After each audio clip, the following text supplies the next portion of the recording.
sagesse, tu es toute mon espérance. Shalom, chers téléspectateurs de ZTM Télévision. Nous sommes très heureux de vous savoir nombreux devant vos postes téléviseurs. Que l'Éternel Dieu vous bénisse. Vous avez fait le meilleur choix et je sais que le Seigneur Dieu a une parole adressée à son peuple. Et vous qui avez choisi cette chaîne de télévision, recevez la bénédiction de la part du Seigneur. J'aimerais que, bien aimés, nous puissions d'abord rendre grâce au Seigneur pour cette opportunité qu'il nous a accordée.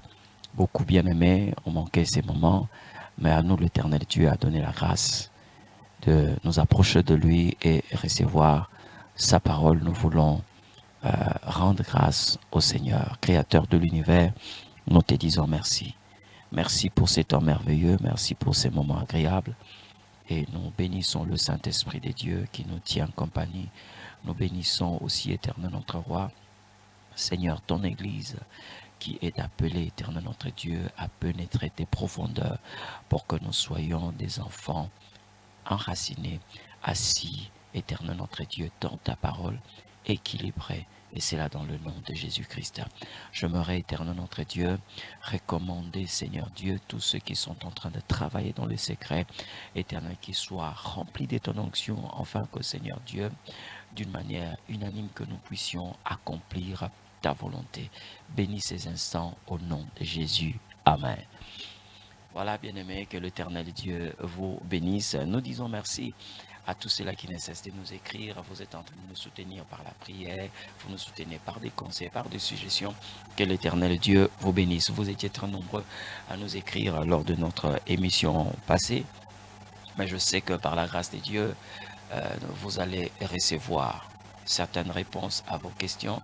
Il y a ceux qui nous ont dit qu'on n'avait pas épuisé toute la matière. C'est tout à fait normal parce qu'il y avait tellement beaucoup de choses. La matière était abondante. On ne pouvait pas exploiter toute la matière en un seul numéro, en une seule émission. Mais bien aimé, par la grâce de Dieu, nous allons parler toujours de ce que nous avions commencé depuis un certain moment. Je l'ai dit, nous parlons de Jésus-Christ, comment il est présenté dans le livre de Genèse, et particulièrement le chapitre 1, parce que nous sommes d'abord au chapitre 1. Que l'Éternel Dieu soit béni, parce que c'est un message tellement intéressant, et c'est un sujet intéressant, quand le Seigneur est en train de dire que vous sondez les Écritures, croyez en trouver quelque chose au-dedans d'elles, mais ces Écritures parlent de moi. Et bien aimé, nous sommes en train de nous lancer dans cette course avec le Saint-Esprit pour découvrir comment est-ce que les Écritures révèlent la personne de Jésus-Christ. Nous allons aujourd'hui parler de ce thème, Jésus-Christ, source de toute bénédiction vraie. C'est le thème que nous allons exploiter. Source de toute bénédiction vraie. Il s'agit de qui? De Jésus-Christ. Alors bien aimé, nous allons prendre une portion des Écritures. C'est vrai que la fois passée, nous avons pris un texte que nous n'avions pas pu finir. Et aujourd'hui, bien aimé, comme c'est une continuité, nous allons reprendre ces textes et atteindre, aussi toucher à un autre passage de la Bible. Nous sommes dans le livre de Genèse, chapitre 1, le verset 27 jusqu'au verset 29.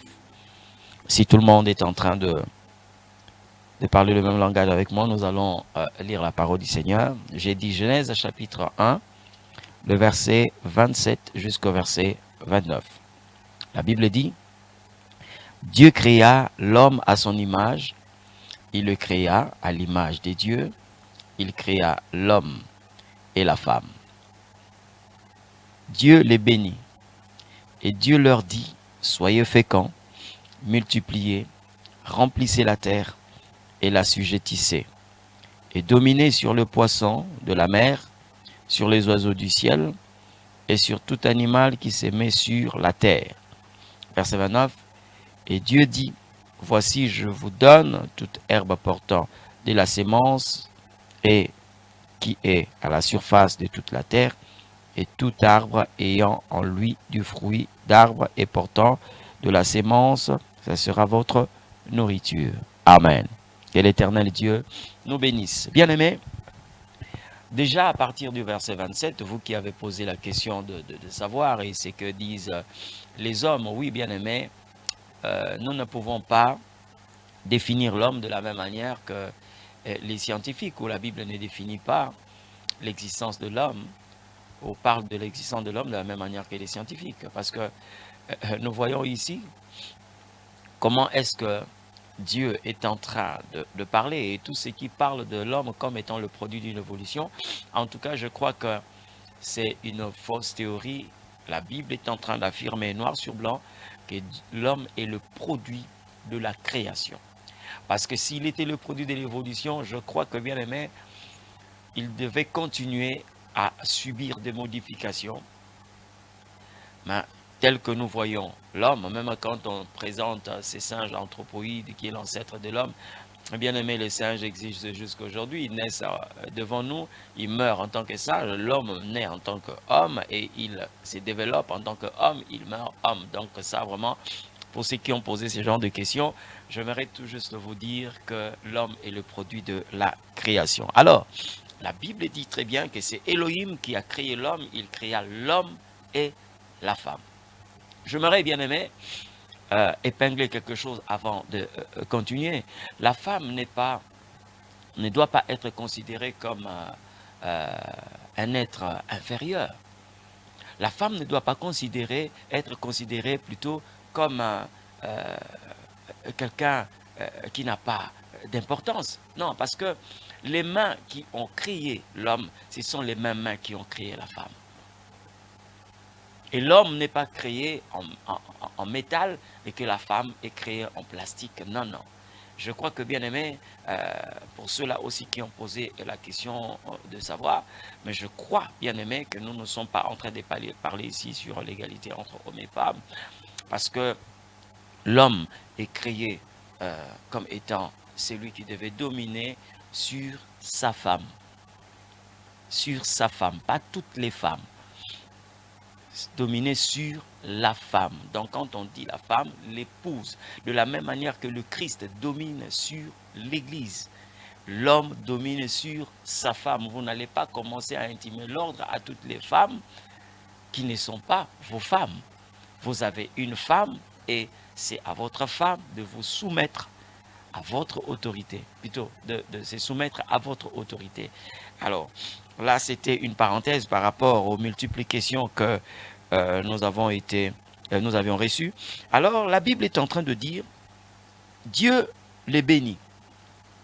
Dieu le bénit et Dieu leur dit, soyez féconds, multipliez, remplissez la terre et assujettissez-la, dominez sur le poisson et tout ce que l'Éternel Dieu a créé. Bien-aimés, vous devez savoir que Jésus est la source de toute bénédiction vraie. Pourquoi est-ce que nous ajoutons le vrai? Parce que, bien-aimés, il y a des bénédictions qui ne doivent pas être considérées comme des bénédictions. C'est comme ça que quand vous interrogez la Bible, dans le livre de Proverbes, chapitre 10, verset 22, la Bible dit « C'est la bénédiction de l'Éternel qui enrichit ».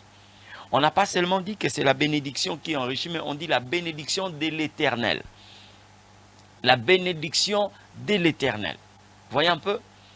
Alors, Jésus reste la source de toute bénédiction vraie. Et ce que nous devons chercher, bien aimé, c'est la bénédiction vraie ou la vraie bénédiction. C'est ce que nous devons chercher. C'est comme ça que, bien aimé, Abraham n'a pas voulu recevoir quelque chose entre les mains du roi de Sodome. Lui-même, il a dit que je ne prendrai même pas un fil de peur que tu dises que c'est toi qui m'enrichis. Pourquoi? Parce qu'il était sûr de la bénédiction de l'Éternel Dieu. Il savait qu'il marchait avec celui qui est la source de toute bénédiction vraie.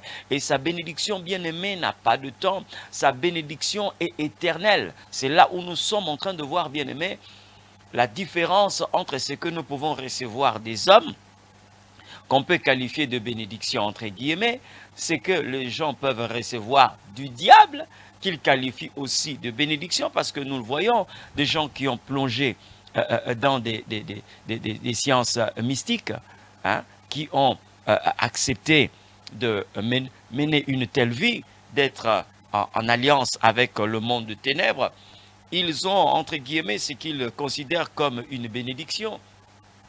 Ils considèrent cela comme une bénédiction parce qu'on a de biens, on a de l'argent, on a le matériel, on a des maisons, on a des relations, on a le pouvoir. On s'est dit que non, bon, voilà, je mène une vie bénie. Non, non, bien aimé, faites attention. Quelqu'un peut être riche, mais il n'est pas béni parce que nous devons faire la différence entre la bénédiction et la richesse. Je m'en vais là, bien aimé, montrer la manière dont le Seigneur est en train de nous montrer.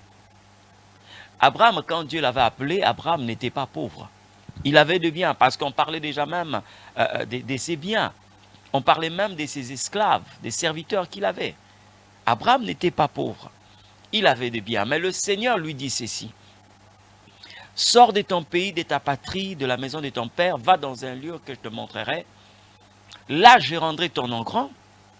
Tu seras une source de bénédiction. Je te bénirai et tu seras une source de bénédiction pour toutes les familles de la terre. Voyez déjà que le Seigneur Dieu mentionne la bénédiction. Là, je te bénirai. Ça veut dire qu'Abraham pouvait avoir la richesse, mais il n'était pas béni. Et c'est comme ça que nous allons faire la différence entre Joseph et Potiphar. Nous allons faire ces différences entre Jacob et Laban. Vous voyez que quand Jacob est arrivé auprès de son oncle, qui deviendra son beau-père, cet homme avait la richesse, il avait le matériel. Mais il y a quelqu'un qui est venu avec la bénédiction de Dieu. Mais ce que nous sommes en train de constater, bien aimé, retenez ce que nous sommes en train de dire, tout celui qui est béni finit par s'enrichir, mais tout celui qui est riche n'est pas forcément béni. C'est comme ça que la Bible est en train de dire ces versets que nous venons de lire ici, Proverbes chapitre 10, verset 22. La Bible dit, seule la bénédiction de l'Éternel enrichit. Seule la bénédiction de l'Éternel enrichit. Donc, nous regardons Potiphar et Joseph, nous rendons compte que Potiphar était riche, mais Joseph était béni. Mais regardez la suite de ces deux personnes, vous allez vous rendre compte que celui qui était béni a fini par dominer sur celui qui avait la richesse. Pourquoi? Parce que ce qu'il avait reçu de Dieu, bien aimé, était beaucoup plus supérieur de ce qu'on peut recevoir des hommes, ce qu'on peut recevoir du diable. La véritable bénédiction ne peut venir que de Dieu. Et Jésus est la source de cette bénédiction vraie. C'est comme ça, bien aimé, que je suis en train de vous exhorter. Cherchez la vraie bénédiction. Il y a des gens aujourd'hui qui négligent l'éternel Dieu, qui abandonnent Dieu, qui tournent le regard vers les hommes parce qu'on se rend compte qu'ils peuvent nous venir au secours. D'autres même abandonnent l'éternel Dieu pour aller traiter des alliances avec le diable. Mais sachez-le bien, bien aimé, ces choses vont s'arrêter quelque part. Tout ce que vous recevez des hommes sans Dieu, tout ce que vous recevez du diable, sachez-le bien, que ces choses ont une frontière qu'elles ne peuvent dépasser. Jésus est la source de toute bénédiction vraie. La Bible dit, et l'Éternel le bénit. La suite, on dit, il dit, l'Éternel le bénit et il leur dit. La bénédiction de l'Éternel Dieu vient par sa parole. Vous ne pouvez pas, bien aimé, négliger sa parole et prétendre attendre la bénédiction de Dieu. Non, non. C'est comme ça que Abraham, sachant que l'Éternel lui a dit, je te bénirai, il a mis de côté toutes les propositions que lui faisait le roi de Sodome. Il dit, il y a quelqu'un qui m'a promis la bénédiction. Il y a quelqu'un qui m'a promis sa bénédiction. Tellement qu'il est vrai, il est fidèle, je préfère attendre sa bénédiction. Il est le seul, bien-aimé, qui peut te bénir et garder le secret de cette bénédiction. Il est le seul qui peut te bénir et éviter de te ridiculiser parce que c'est lui qui est la source de ta bénédiction. Jésus est le seul. Et c'est comme ça, bien-aimés, que tous ceux-là qui cherchent la bénédiction, bien-aimés, je vous demanderai de regarder au Seigneur. Et lorsque nous parlons de la bénédiction de Dieu, bien-aimés, il y a tout à l'intérieur. C'est comme ça que la Bible est en train de mentionner des choses qui devaient arriver à partir de cette bénédiction. C'est-à-dire, ça, ce n'est qu'une matrice. Ça, ce n'est que l'enveloppe qui englobe toute chose. Cette bénédiction, le Seigneur dit, soyez féconds. Voyez, la bénédiction de Dieu nous apporte la fécondité. Et la fécondité, bien-aimés, fait de sorte que nous soyons productifs, que nous puissions nous multiplier. Je parle de la fécondité. Quand on est béni par l'Éternel Dieu, sachez-le bien, quand vous commencez quelque chose, cette chose ne peut pas connaître une stagnation. Parce que dans la bénédiction de Dieu, il y a la fécondité. Dans la bénédiction, il y a la fécondité. Et vous savez très bien que, bien aimé, lorsqu'il y a une fécondité, il y a aussi la joie. Parce que quand vous multipliez, je prends l'exemple d'une femme qui a reçu des dieux la capacité de procréer, même si elle va connaître des moments de souffrance, comme la Bible le dit, la souffrance de la grossesse et la douleur d'enfantement, mais vous allez vous rendre compte qu'une fois cette femme a son bébé, bien aimé, ça devient un sujet de joie. Si Anne était en train de pleurer devant l'Éternel parce qu'elle était stérile, bien aimé, vous allez vous rendre compte que le jour où Anne a reçu son enfant, le premier enfant, Samuel, il est devenu un sujet de joie.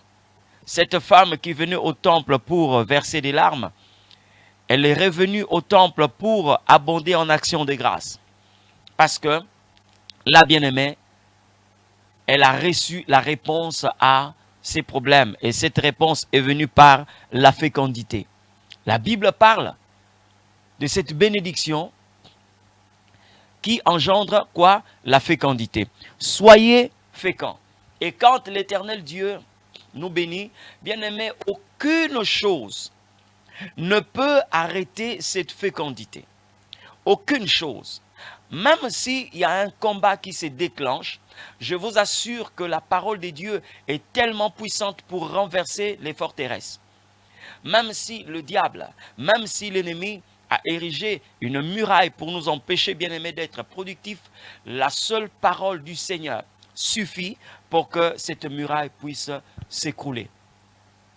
Bien-aimés, vous devez être sûr, quand l'Éternel Dieu est l'auteur de votre bénédiction, vous allez vivre premièrement la fécondité. C'est comme ça que lui-même déclare dans sa parole, il dit, en Israël, il n'y aura ni une femme stérile, ni une femme qui avorte. Pourquoi? Parce que, bien aimé, quelqu'un peut être fécond, mais il y a l'avortement qui peut faire de sorte que vous puissiez souffrir en vain. Même lorsque vous avez des douleurs que vous ne puissiez pas récolter, comme la Bible le dit, il y a un temps pour pleurer, il y a un temps pour se réjouir. Donc quand la douleur arrive dans la vie d'un enfant de Dieu, ce n'est qu'une préparation pour le temps de réjouissance. Mais or, l'ennemi fait de sorte que vos efforts soient vains, que votre travail soit vain. Mais quand l'Éternel Dieu nous bénit, bien aimé, cette bénédiction se manifeste aussi par la fécondité. Eh bien aimé, regardez la manière dont Dieu est en train de parler. Je parle ici de Jésus-Christ comme étant la source de toute bénédiction vraie. Soyez féconds, il ajoute, multipliez-vous. Soyez féconds et multipliez.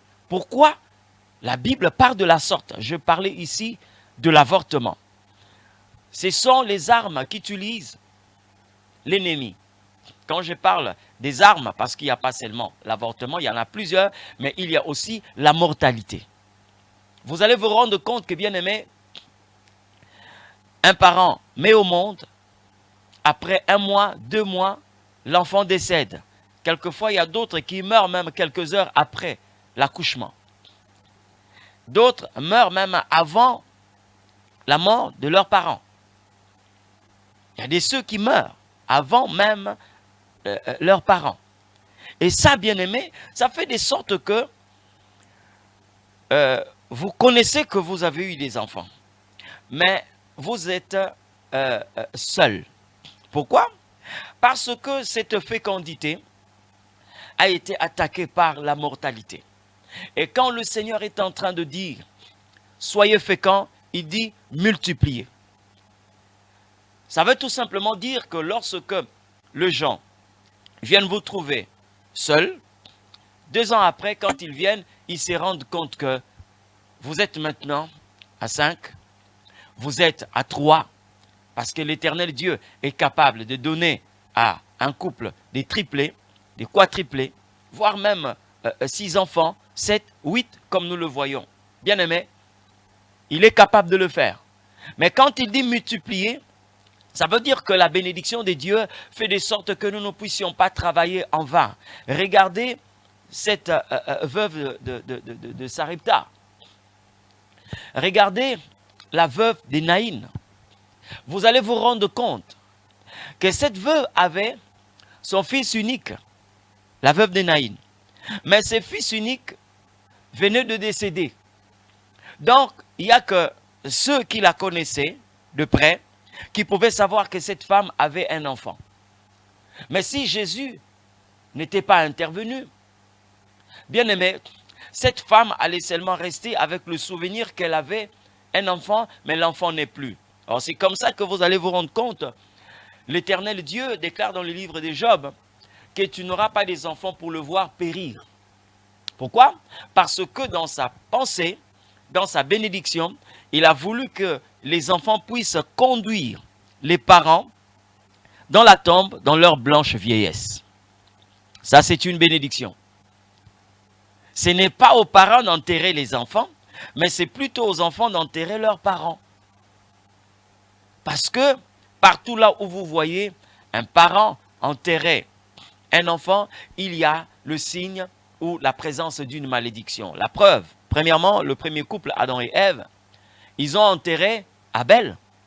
Et vous savez très bien que ces couples étaient chassés de la présence des dieux. La bénédiction qu'ils avaient reçue de la part du Seigneur était changée en malédiction. Voyez? Mais Jésus est l'auteur de toute bénédiction vraie. Il dit, multipliez, non seulement qu'il dit multiplier, il dit, remplissez la terre. Remplissez la terre. Donc, il y a une représentativité partout où on est en train de partir. Nous avons la garantie, bien-aimée, de nous imposer et de nous multiplier. Et nous sommes en train de remplir la terre. Ça, c'est la bénédiction de l'Éternel Dieu. Et ça fait de sorte que nous ne sommes pas récessifs, nous ne sommes pas dominés, mais nous sommes plutôt dominants. Parce qu'il dit, remplissez la terre. N'oubliez pas qu'il n'y avait pas seulement l'homme sur la terre. Il y avait aussi des êtres que l'Éternel avait créés. Parmi ces êtres, vous avez des animaux de champ, vous avez des oiseaux, vous avez des poissons dans les eaux. L'homme n'était pas seul à être sur la terre. En dehors de ces êtres, il y avait aussi des esprits méchants. Mais malgré leur présence, bien aimé, la bénédiction de Dieu fait de sorte que l'ennemi le plus acharné de l'homme, le diable, n'était pas capable d'arrêter l'homme, d'arrêter son destin, de détruire son existence. Il n'avait pas cette possibilité.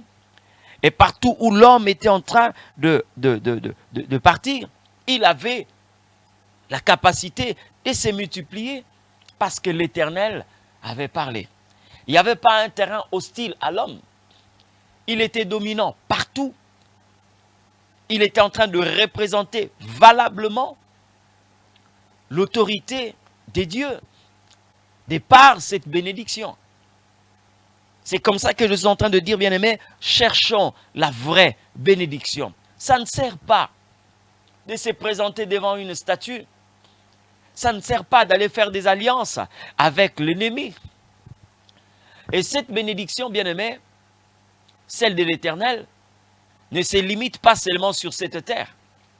Cette bénédiction est éternelle. C'est comme ça que Jésus, quand il parle à ses disciples, il mentionne le temps que va prendre cette bénédiction. Il dit présentement et dans les siècles à venir. La vie éternelle, ça fait partir de cette bénédiction. Jésus-Christ est l'auteur, la source de toute bénédiction vraie. Alors il continue, il dit, et assujettissez-la. Donc quand nous remplissons la terre, nous dominons sur la terre. Nous dominons sur la terre. Nous ne sommes pas dominés. Bien que, comme je l'ai dit, il y a eu des esprits qui ont été précipités, le diable et toute son armée, mais l'Éternel Dieu, par sa bénédiction, nous assure la domination. C'est plutôt à l'ennemi de reculer et non le contraire. Et ce n'est pas lui de nous faire reculer, mais c'est plutôt nous qui devons normalement occuper le terrain que lui a usurpé. Si nous voyons le diable sur cette terre, quel que soit l'endroit où il peut se trouver, c'est un usurpateur. Et pour les gens qui ont l'habitude de dire que voilà, l'Éternel Dieu a donné la terre à Satan, c'est faux, c'est faux. Parce que plusieurs personnes se sont référées à ces paroles. Quand le diable est en train de dire au Seigneur, si tu te prosternes devant moi, je te donnerai toutes ces choses. Parce que elles m'ont été données. La question que nous devons nous poser est celle-ci. Est-ce que nous avons un passage de la Bible où l'Éternel Dieu a dit à Satan, je te donne toute la terre? Non, non. Mais moi je connais ce que la Bible est en train de dire dans le livre des Psaumes. Demande-moi, je te donnerai la terre pour héritage et les extrémités de la terre pour possession. Qui parle, c'est l'Éternel Dieu. C'est l'Éternel Dieu qui est en train de parler. De deux, vous devez savoir que de la bouche de Satan ne peut jamais sortir la vérité. Parce que la vérité, c'est une personne. C'est Jésus. Quand il est venu, il dit, je suis le chemin, la vie et la vérité. Donc le diable ne peut jamais dire la vérité. Alors bien-aimés, sachez-le bien, Dieu nous a donné de posséder la terre. C'est comme ça que quand nous lisons l'ordre suprême, dans le livre de Matthieu, la Bible dit, allez partout dans le monde, faites-les toutes les nations, mes disciples. Allez partout dans le monde. Il n'a pas mentionné un coin où nous ne pouvons pas aller. Il dit partout dans le monde. Allez partout dans le monde. Dans la bénédiction de Dieu, il y a cette capacité, bien-aimée, d'assujettir la terre. Il ne s'arrête pas là, bien-aimé. Il continue, il dit, et dominer sur le poisson de la mer, sur les oiseaux du ciel et sur tout animal qui se met sur la terre. Il y a la domination. Ça veut dire que quelque part, bien-aimé, ce que recherchent les hommes sur la terre, la véritable autorité ne vient que de Dieu. L'autorité ne vient que de Dieu. Vous voulez, bien-aimé, dominer? La meilleure manière de dominer vient de l'Éternel. Vous n'avez pas besoin, bien-aimé, d'aller signer des pactes, de traiter des pactes avec le monde des ténèbres pour que vous puissiez vous imposer. Aujourd'hui, plusieurs personnes ont adopté cette vie. On est prêt à faire des alliances avec le diable pour asseoir une certaine domination. La vraie ne peut venir que de Dieu. C'est comme ça que nous le disons souvent. Bien-aimés, la Bible est en train de dire que toute autorité vient de Dieu. Mais il peut y arriver que quelqu'un puisse avoir le pouvoir sans autorité. C'est pourquoi ne vous précipitez pas à vouloir embrasser quelque chose qui ne vient pas de Dieu. Même si vous pouvez vous retrouver au sommet, même si vous pouvez avoir une parcelle d'autorité, bien aimé, même si vous pouvez avoir, entre guillemets, un pouvoir quelconque, bien aimé, si cette chose ne vient pas de Dieu, sachez-le bien, vous allez être humilié. Vous allez être humilié. Je n'ai jamais vu le diable donner à quelqu'un une chose qui dure. Si le diable peut vous donner quelque chose qui va durer, c'est quoi? C'est la mort. C'est l'humiliation et c'est la confusion.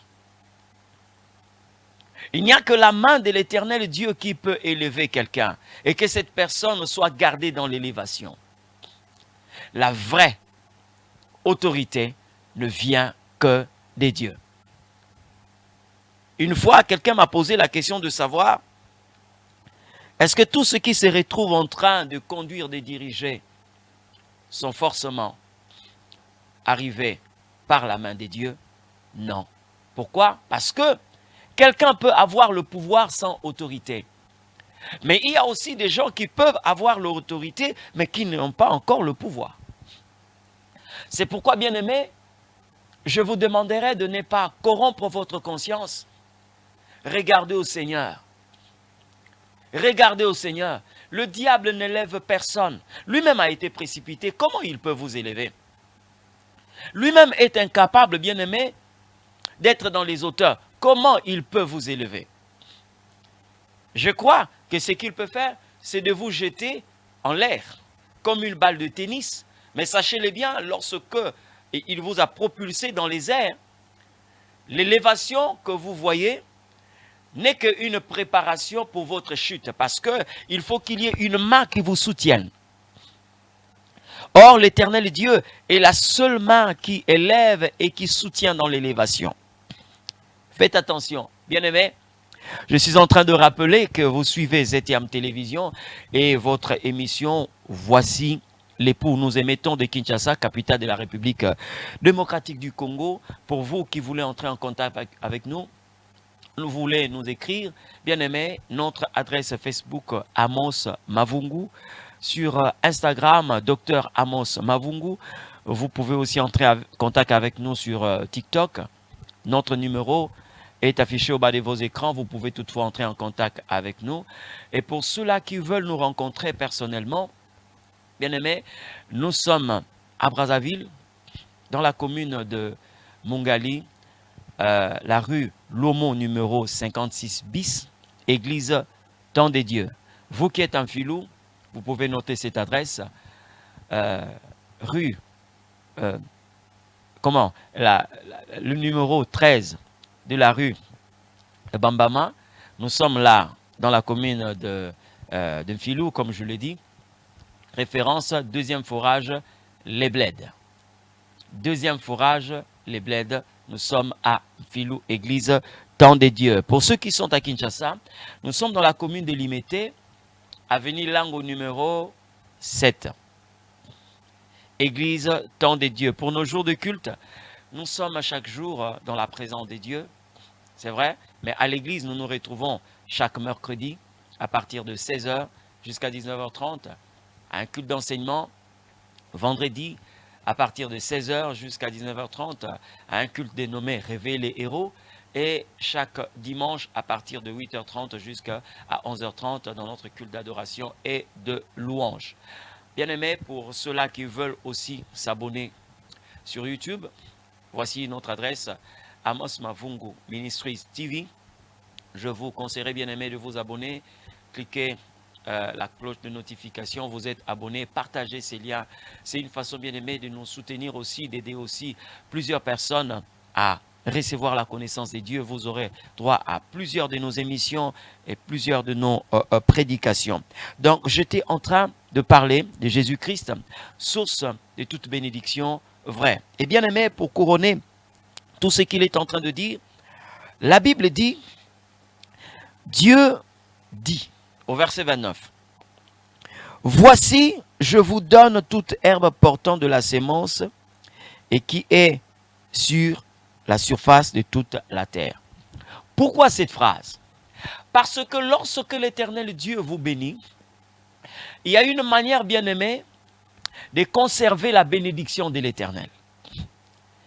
Dieu bénit l'homme et il lui donne un régime. C'est que tu dois manger. Parce que l'Éternel Dieu ne peut pas être la source de votre bénédiction et qu'il vous laisse la possibilité de développer votre propre vie.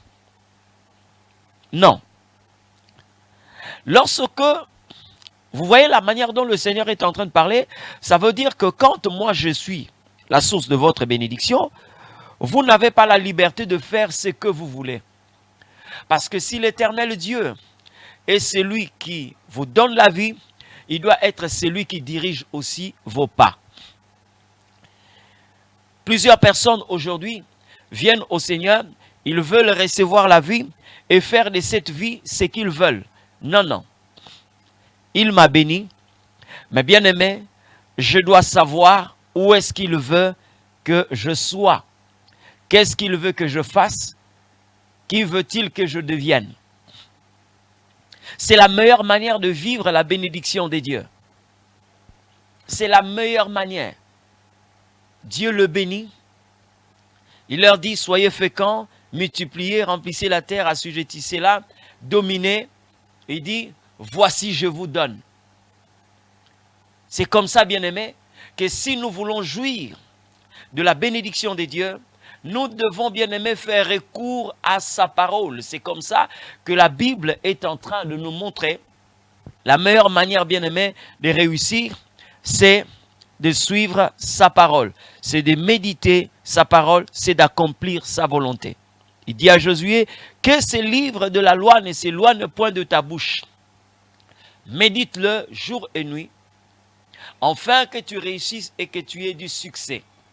Or, beaucoup de personnes aujourd'hui veulent du succès, veulent réussir, mais ils ne veulent pas de la parole de Dieu. C'est comme l'Éternel est en train de dire que si tu veux progresser, si tu veux prospérer, voici ce que tu dois normalement consommer.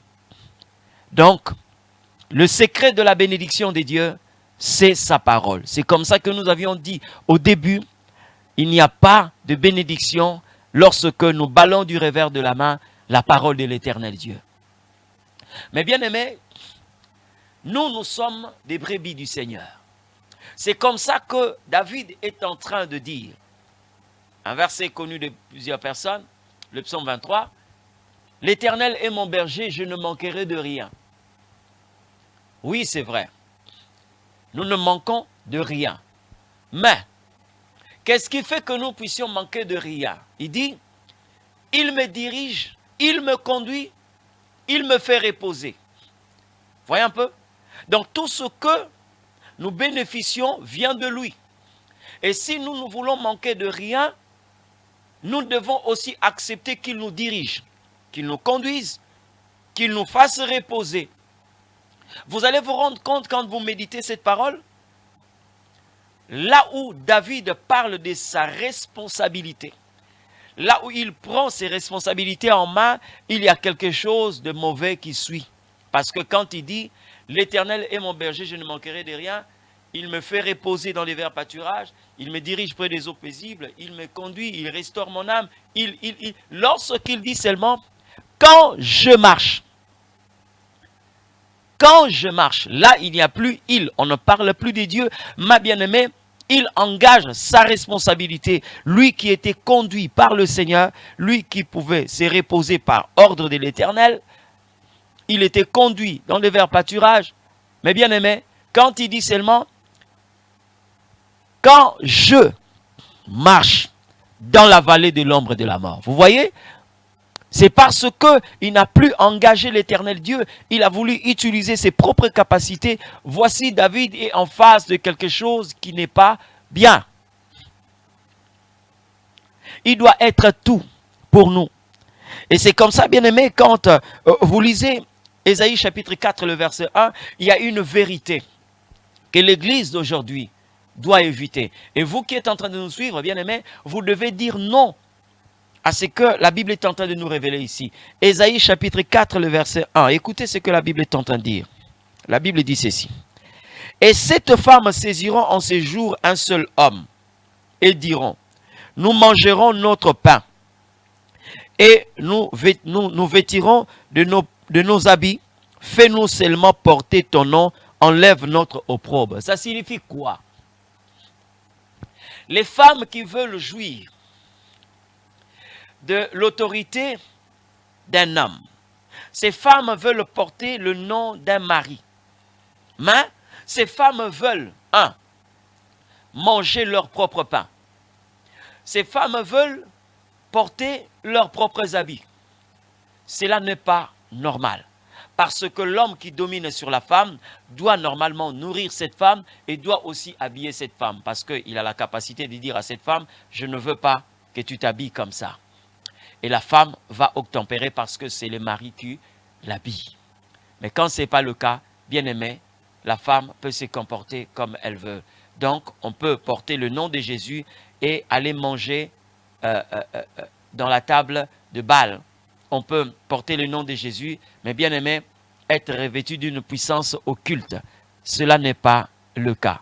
Bien aimé, à la télé, c'est le temps où nous étions très honorés de ce temps que vous avez accordé à votre émission, à cette chaîne de télévision.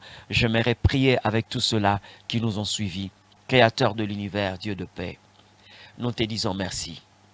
Merci pour cette grâce excellente que tu nous as accordée.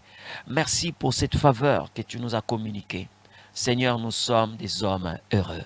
Merci parce que tu demeures la source de toute bénédiction vraie. Et je suis en train de prier, Seigneur, que ta bénédiction vienne sur ton peuple au nom de Jésus. Nous avons le regard tourné vers toi parce que seul toi qui bénis, seul toi qui accorde la bénédiction vraie au nom de Jésus. Pardonne, Éternel, par cette occasion, tous ceux-là qui ont eu à regarder aux hommes, tous ceux-là qui ont cherché la bénédiction ailleurs. Éternel Dieu, ils ont pris la décision de revenir vers toi. Accorde-leur ton pardon. Et Seigneur Dieu, nous venons à tes pieds pour recevoir ta bénédiction. Père, bénis ceux qui sont malades, qu'ils reçoivent la guérison, et ceux qui ont des problèmes, qu'ils reçoivent la solution à leurs problèmes. C'est là dans le nom de Jésus. J'ai été prié de bénir cette chaîne de télévision. Bénis ton Église, bénis tes serviteurs et bénis, Éternel notre Dieu, nos nations dans le nom de Jésus. Bénis tous les techniciens, que ta grâce se multiplie au nom de Jésus-Christ de Nazareth. Ainsi nous avions prié et nous disons Amen. Merci bien-aimés, que le Seigneur Dieu nous bénisse et à la prochaine. Jésus, la source de mes grâces, mon chant d'allégresse. Jésus, tu es ma tendresse, tu fais des promesses qui se réalisent, tu es ma sagesse.